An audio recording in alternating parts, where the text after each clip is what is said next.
Kita aman ini Pak, aman.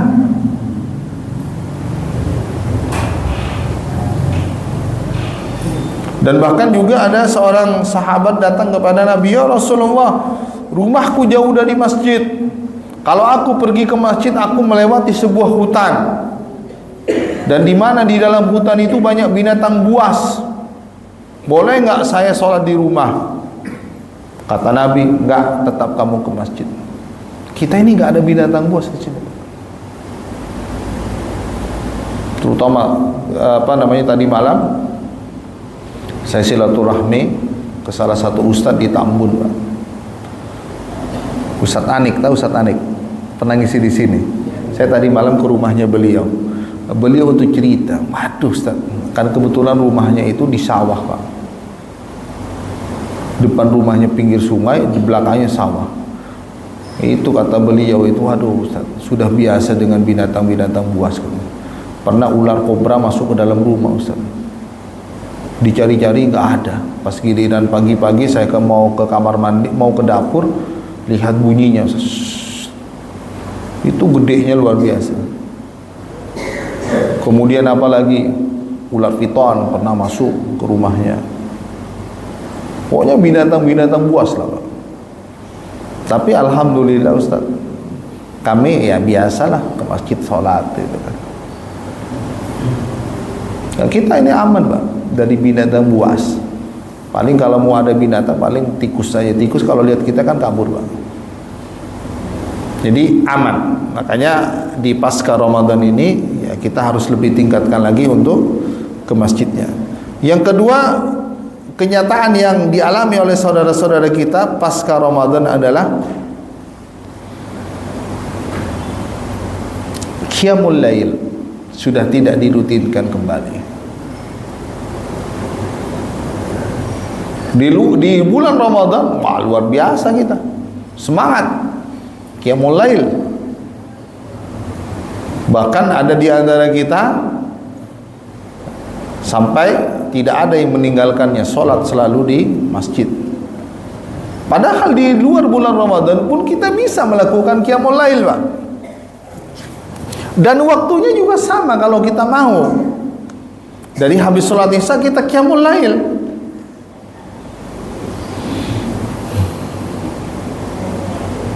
Kecuali Bapak tidur dulu, nanti di 2:30 itu namanya bukan qiyamul lail, namanya tahajud. Tahajud kan harus tidur. Tapi kalau qiyamul lail tidak. Dari habis sholat isya Bapak sudah bisa qiyamul lail, sama seperti apa yang Bapak lakukan di bulan Ramadan. Dan ini harus kita rutinkan kembali. Karena sholat malam ini bagi Rasulullah ini sesuatu yang wajib. Bagi Rasulullah. Jadi kadang ada hukum ya antara Rasulullah dengan umatnya yang tidak sama Pak. Bagi umatnya sholat malam itu hukumnya apa? Sunnah. Bagi Nabi wajib. Dalilnya mana? Nabi tidak pernah meninggalkan sholat witir. Berarti kan Nabi kan sepanjang hidupnya selalu apa? Menjaga sholat malam. Berbeda dengan hukum dengan umatnya. Kalau umatnya sunnah, Nabi wajib. Yang kedua, Nabi diperintahkan oleh Allah menikah lebih dari berapa? Dari 4. Nabi kan istrinya berapa? 9 kan? Umatnya nggak boleh lebih dari 4. Ya Bapak mau lebih dari 4, lebih dari 1 aja sudah mikir. Tuh ibu-ibunya tuh, ayo yang berani katanya. Gak tahu istrinya siapa. Ya kan? 1 aja sudah cukup. Mau gimana mau nambah Ustaz? Baru mau mulai bicara aja sudah istri saya udah gini kata. Jadi nggak boleh umatnya menikah lebih dari 4. Ini hanya berlaku kepada Nabi. Tapi ada orang yang mengikuti yang mengaku mengikuti Nabi. Orang di kampung saya lagi masuk TV di RCTI, istrinya 9. Ketika ditanya, Bapak kenapa istrinya 9? Kan nggak boleh, kan saya ngikutin Nabi katanya. Bapak kan bukan Nabi. Ya terserah anggapan orang. Itu istrinya 9 itu Pak berada dalam satu rumah. namanya Keurat. Bapak buka di YouTube itu Keurat, itu pernah diliput di RCTI itu. Istrinya 9, alasannya ngikuti Nabi.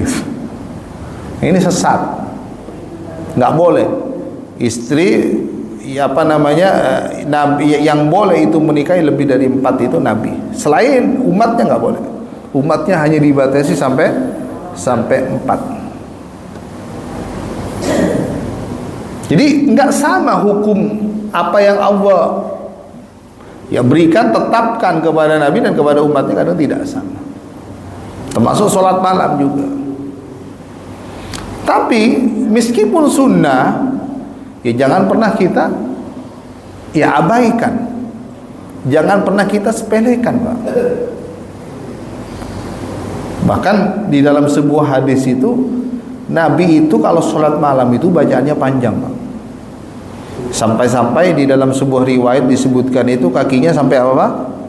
Sampai bengkak.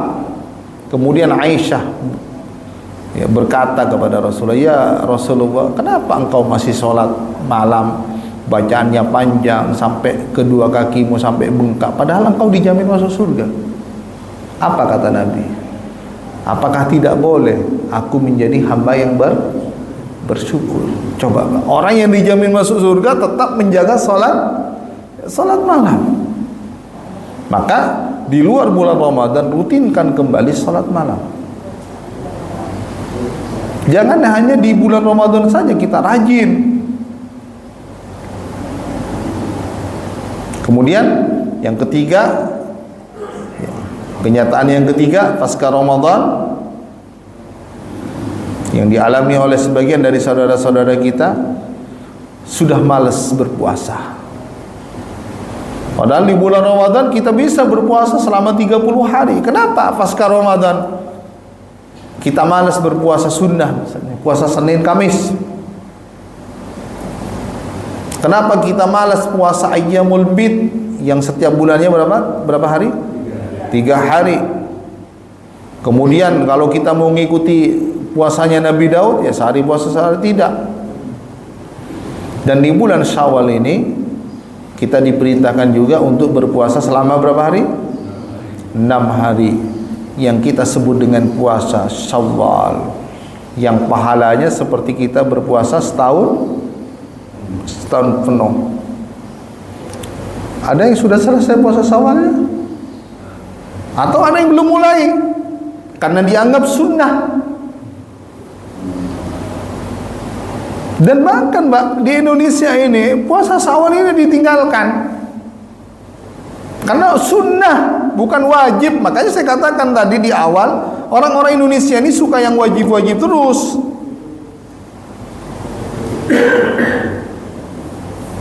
Padahal banyak puasa-puasa sunnah yang pahalanya itu besar.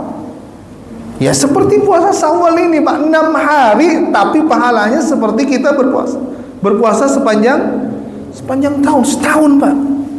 Qasyamud dahr kata Nabi, seperti kita berpuasa setahun. Masih Bapak punya kesempatan sampai hari apa? Sampai hari Sabtu atau Minggu bulan Syawal itu. Sabtu ya. Bapak bisa mulai besok nih. Minggu, Senin, Selasa, Rabu, Kamis, Jumat bisa mulai besok nih puasa. Yang ada niatan nggak puasa nih, puasa besok. Sayang, Pak, puasanya seperti kita berpuasa setahun. Oh boleh, Ustaz, berturut-turut? Boleh.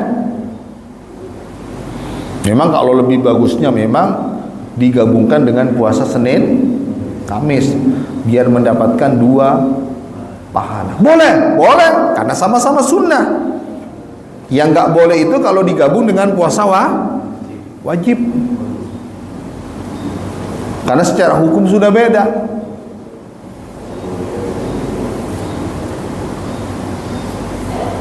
Kenapa kita malas puasa sunnah? Karena nggak ada temannya. Kalau di bulan Ramadan kan semuanya puasa bareng-bareng, sama-sama lapar, sama-sama haus. Ya, kalau di luar bulan Ramadan puasa sunnah, Pak Agus ke masjid puasa sendiri, lihat Pak siapa itu lagi ngopi sama rokoknya, aduh kata Pak Agus, ini goda juga ini. Misalnya itu kan. Kenapa? Karena tidak sama. Makanya kalau saya lihat itu keluarga yang rutin berpuasa itu, puasa sunnah itu biasanya kompak dia, Pak. Istrinya puasa sunnah, suaminya juga puasa sunnah, dan anak-anaknya juga ikut, jadi enak gitu kan. Tapi kalau di dalam keluarga itu nggak kompak puasa sunnah, kadang kita tergoda, apalagi istrinya makan mie ayam lagi di siang hari itu kan, minumnya es teh gitu kan. Tapi hindarilah, Pak, makan mie ayam, minum es teh itu, karena kemarin itu kami di masjid itu kehilangan ketua yayasan. Jadi ketua yayasan kami ini meninggal dunia, Pak, mendadak. Beliau itu pulang dari Malang, dipaksakan dalam kondisi capek, nyampe ke Cibubur langsung drop, sakit tenggorokan yang luar biasa, dibawa ke rumah sakit langsung koma, Pak. Dicek gulanya itu 600. Ternyata saya melayat bertakziah, nanya kepada istrinya bilang, iya Pak Ustadz, suami saya selama di Malang itu minumnya itu es teh terus, teh pucuk Ustadz, teh pucuk dimasukin ke gelas, dikasih es lagi, jadi gulanya langsung 600, Pak. Ya benar, radang tenggorokan, kemudian salur pernapasannya udah infeksi, udah terganggu pernapasannya, meninggal dunia. Usianya masih muda, 56.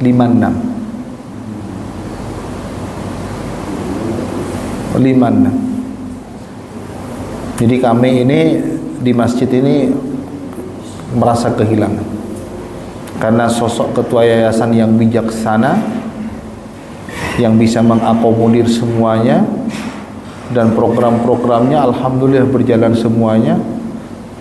Hasil-hasil daripada jariahnya beliau itu, masjid yang dulunya kecil bisa menjadi besar.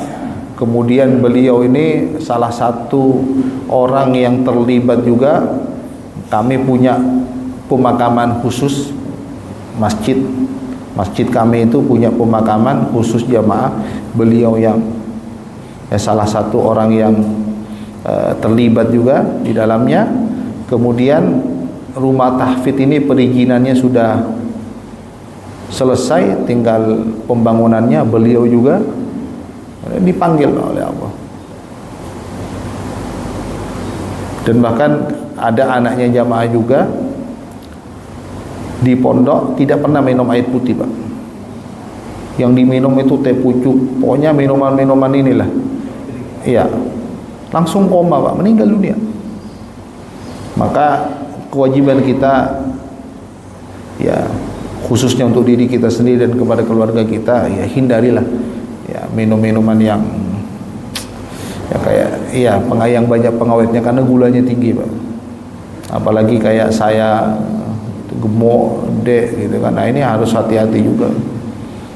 Bagi bapak yang sudah tua-tua ini udah harus lebih hati-hati, Pak. Makanya dengan kita berpuasa itu insya Allah kita sehat, karena Nabi yang mengatakan berpuasalah kalian, insya Allah sehat. Coba bapak punya penyakit gula misalnya, rutin berpuasa Senin Kamis dan Ayyamul Bid, pasti hasilnya bagus. Punya penyakit ini misalnya jantung, darah tinggi itu kan, dengan berpuasa bagus. Rutinkan aja berpuasa.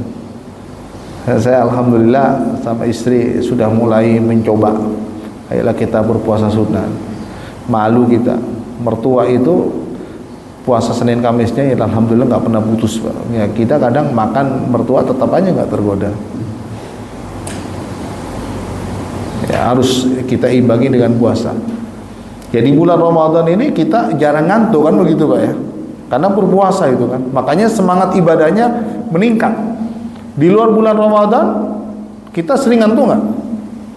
Ya sering ngantuk, apalagi pas awal-awal Syawal itu makan ketupat Pak Sugeng ya, sama opor ayam, terus sama lagi sama rendang. Udah habis itu bapaknya ngantuk aja, pingin tidur gitu kan. Nah, coba dengan berpuasa insya Allah. Karena salah satu hikmah puasa itu menyehatkan, Pak. Menyehatkan. Dan bahkan ketika ada orang yang sakit berat diponis oleh dokter dan dia menjalani pengobatan ya berjalan misalnya, dia tidak dirawat, dokter menyarankan apa, Pak? Sering-seringlah berpuasa. Dan bahkan kalau bapak misalnya mau ngecek gula, yang paling bagus tuh gula puasa. Disuruh puasa dulu baru dicek kan begitu. Nah ini. Jadi Allah Subhanahu wa taala menurunkan syariat ini pasti ada hikmahnya yang kadang kita tidak ketahui. Ya mungkin ini yang dapat saya sampaikan, insyaallah kita